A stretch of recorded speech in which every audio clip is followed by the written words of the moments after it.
So I'm just setting off on a trip from Devon to Castanet down in southwest France near Toulouse. I want to show everyone how misplaced fear of range or range anxiety is, because you can literally, as long as you know where the superchargers are, you can drive as quick as you like. You haven't got to worry about economy or using it to charge. I've got this is a Tesla Model 3 long range, okay? It's not the standard range. I don't know how much that makes a difference, but for a long range Tesla Model 3, these kind of long trips are absolutely fine. 842 miles is the total distance to drive, and it's forecasting 4 supercharged top-ups. I'll probably do more than that because I tend to use more charge than it expects because I'm just a little bit heavy-footed. Oh, there's a deer in the road.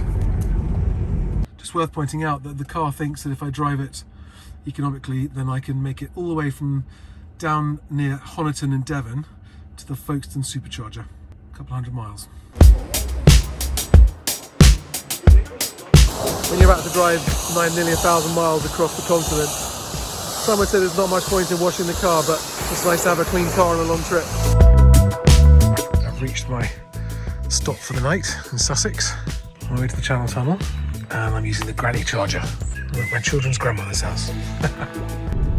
So, this is the start of a very long day of driving. I left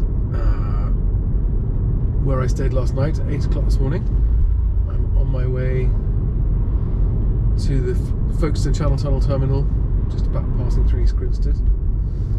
If you are the kind of person who runs out of petrol from time to time because you don't keep an eye on how much you've got in your tank, I would suggest that you don't get an electric car. You do need to be one step ahead in your mind. Again, I'm not going to overthink it. I'm just going to drive the car the same speed I would be driving a petrol car. I'm a fairly enthusiastic, heavy-footed driver. At the moment, I've got 271 miles of range showing, which is enough to take me nearly 200 miles into France. Probably the most useful thing to know that I didn't know before I got an electric car about the charging is that unlike a petrol or diesel car, when you fill it up and the rate of refilling is the same whether it's empty or full, with an electric car's battery, the emptier the battery is, the faster it charges, and as you get full, sort of to 75, 80, 85%, the rate of charge starts to slow right down. I tend to only charge it to sort of 90% on the superchargers, unless I think I'm really going to need that extra 10%. I don't normally come to these drive-thrus very much because I think they're horribly overpriced, except for McDonald's. Sometimes I find myself paying nearly £4 for a cup of coffee. £7.28 for a fucking toastie and a coffee. It's outrageous. Not good enough, Costa. I'm about to find out whether or not, so I'm quite early for my train. Oh God, I'm massively early.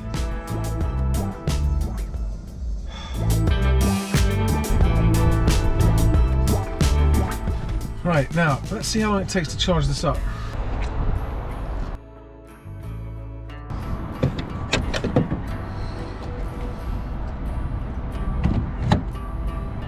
We're at about 55% now, and it's saying it's going to be 40 minutes to go to full. And because we're already over 50% charge, and also these are slightly older chargers, so I don't think they're the 250 kilowatt chargers. But I've got all the time in the world today, plenty of time to charge up, which means I'll arrive in France with a full 100% charge, which will help me speed on my way. Yay! I didn't tear it. Just under an hour till the train's due to depart, so I'm going to disconnect the charger. And there you are. This session has cost £10 to charge up, and we are 97% charge roughly, which will do for now.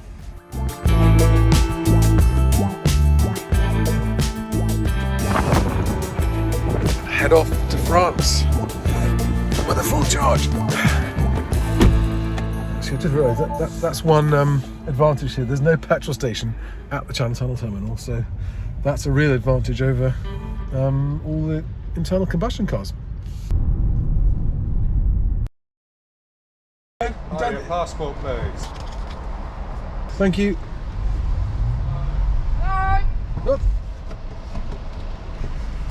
Sorry, I'm not awake yet. That's right. You got one of these? Yes, I have. Okay. You're good to go. Thanks very much.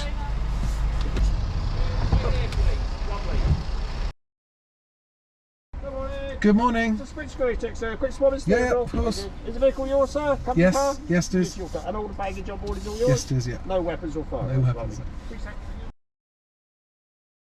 They are swabbing all the car door handles, testing for whatever substances they want to test, but they swab 1, 2, 3, 4, 5, 6 cars in one go. And it tests positive for anything, and they've got to re-swap all the cars individually, I suppose. But all being waved through. Tu vas avoir le test Covid, s'il vous plaît? Oui. Merci, au revoir. Bonne journée. Well, cleared border control and customs, both British and French. They didn't ask to see all the documentation that I was forced to sign, but there we are. Okay, so I'm just waiting to board the Channel Tunnel, and here is an example of one of the things you've got to watch out for. So this is my destination, right? Down there in the southwest of France, north of Toulouse. It's saying I'm going to arrive if I follow that recommended charging. So 3 charging stops that would get me there with just 20% of charge. Now, I don't know. I think when I get there I can use my granny charger. I'm going to be staying there for a few days, but I can't be certain the granny charger is going to reach, because where the car is parked is not right next to the property that I'm staying in. So I would always caution and recommend that when you don't know for certain what the situation is where you arrive, you want to arrive with at least 50% battery at your destination, so that you've got 150 odd miles of range the next day or when you leave, which should be enough to get you to a supercharger.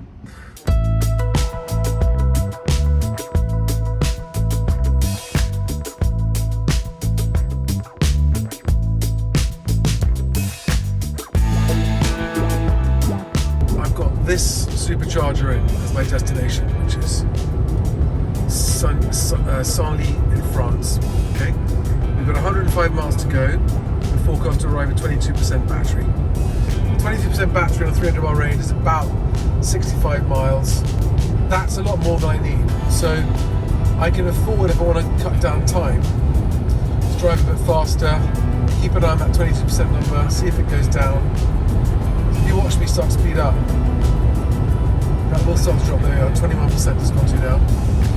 But you can see I've got these 2 other superchargers, although they're not on my route. So the point is, I've got backups.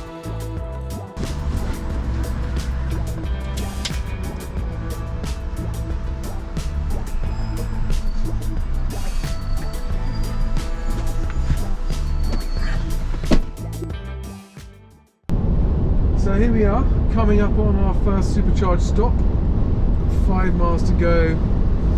And we've got 44 miles of range left. The battery, one of the things that happens when it gets down to about 60 miles or about 20% range,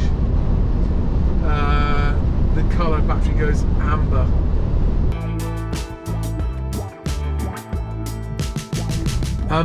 Something else worth knowing, if you didn't know this, is that each pair of chargers takes its power from one source, so you never want to be parked next to another car charging unless you have to. You want to be free either side. Let's see how fast it's going to charge. Anything over 400 is good. Oh, 420. Alright, that's the fastest I'm going to get. The older chargers are 150 kilowatt chargers. I mean, that's still pretty fast, but the new 250 watt kilowatt chargers can charge twice as fast as that. So 55 minutes to full. If I change the limit to 90%, that will change. Okay, that's just taken 15 minutes off. So that's 40 minutes for a charge to 90%. So I have my little coffee, my petit café,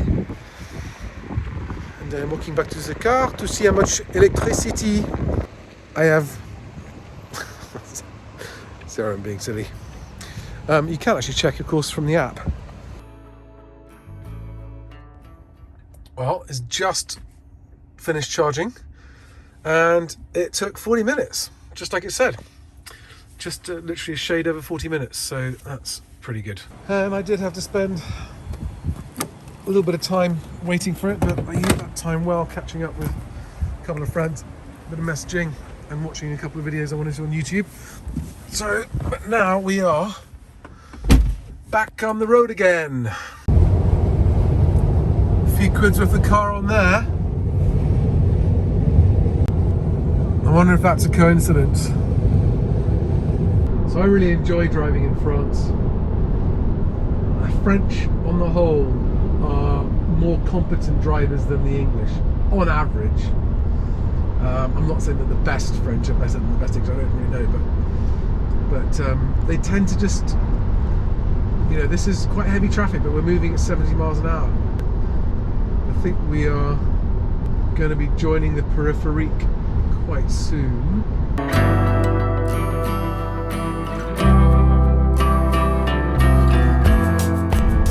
It took a long time to get through Paris. We're well out the other side of the A10, heading south. Another toll booth tango. 43 miles to go until the next supercharger. Loads of range, so I can step on it a bit. This thing here does 0 to 60 in 4.4 seconds. This isn't even you can upgrade it to 3.9 seconds. I haven't bothered. It doesn't seem any point.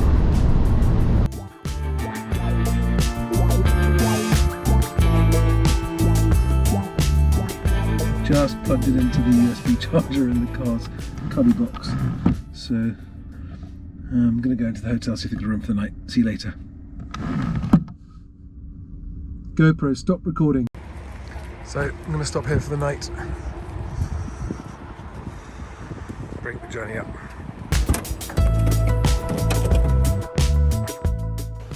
I love long hotel corridors. Don't know what it is. Something cool about them.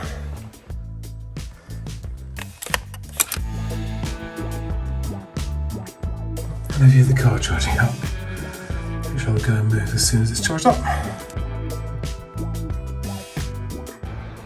That was a good decision to stop for the night.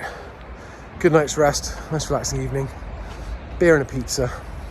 And now back on the road for the last part of the journey, starting with a full tank, which is cool. So just grab me a coffee and I'm on the way. Okay, so that's the next supercharger we're going to, but there is one halfway. So if I wanted to top up and be fuller, and not go all the way to that one and only have 18% left, I can do.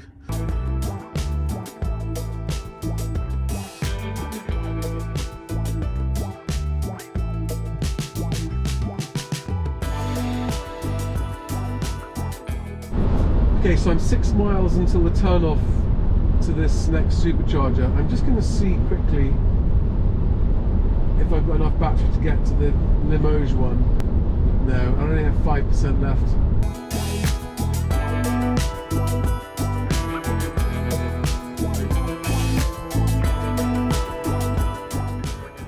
Literally perfect timing. I've just finished all of the calls I had to make and emails and stuff and messages I had to send. So no time wasted waiting for charging today. And that was €12.55, that one. Okay. Back on the road again. Okay, so perfect. One more supercharge before I get there, which will, if I fill up at that one, I'll have more than enough to get to my destination and have spare charge to get back again in case I can't granny charge there for any reason. 135 miles to the next charger. A couple of hours. That'll be the last one. This is one of the times when the autopilot is really, really useful when you're in sort of gridlock traffic, because it will just stop and start and you haven't got to pay attention to it.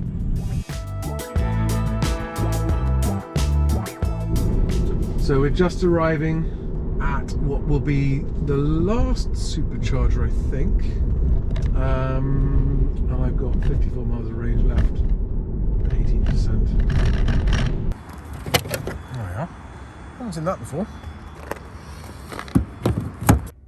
Wow, and it's saying only 15 minutes is all it's going to take to charge it up to 90%. 92 miles, right. Now, thinking ahead, that means I need 184 miles of real world range, best, so that's if I'm driving really economically, to be able to make it back to the supercharger on my way home. Now, I'm expecting to be able to charge up with my granny cable when I get there. And if I can do that, there's no problem at all. I'll leave there with full charge.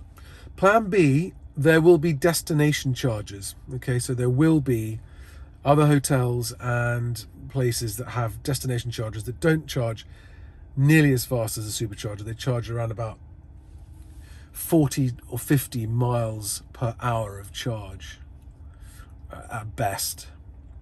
So in other words, to charge up fully, you need a good 4 or 5 hours on one of those chargers. But they do have more of those than they have superchargers. They are all dotted around the place.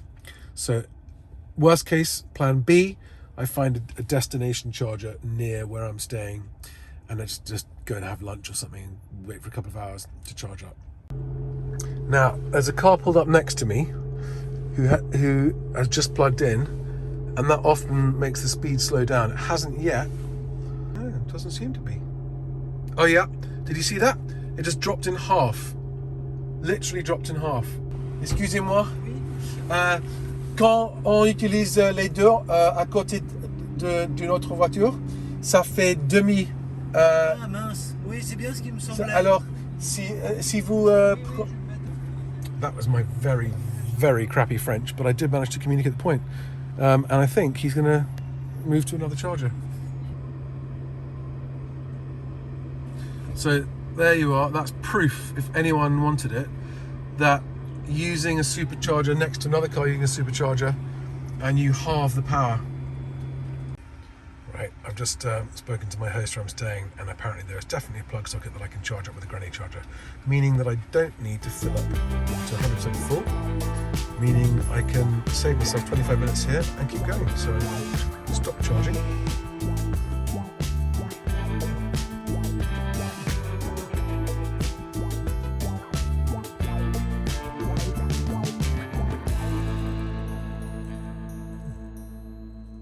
I arrived at my destination with over 50% of charge and plugged in the granny charger, and overnight next day I had a full battery to depart with when I left my destination in France. I hope you enjoyed that video. I hope you found it useful. By the way, for those who don't know, granny charger is the cable that comes with the car that allows you to plug into any normal 3-pin 240 volt socket. It just charges at 2 kilowatts an hour, about 9 or 10 miles an hour of charge at home. But you know, overnight that usually tops you up.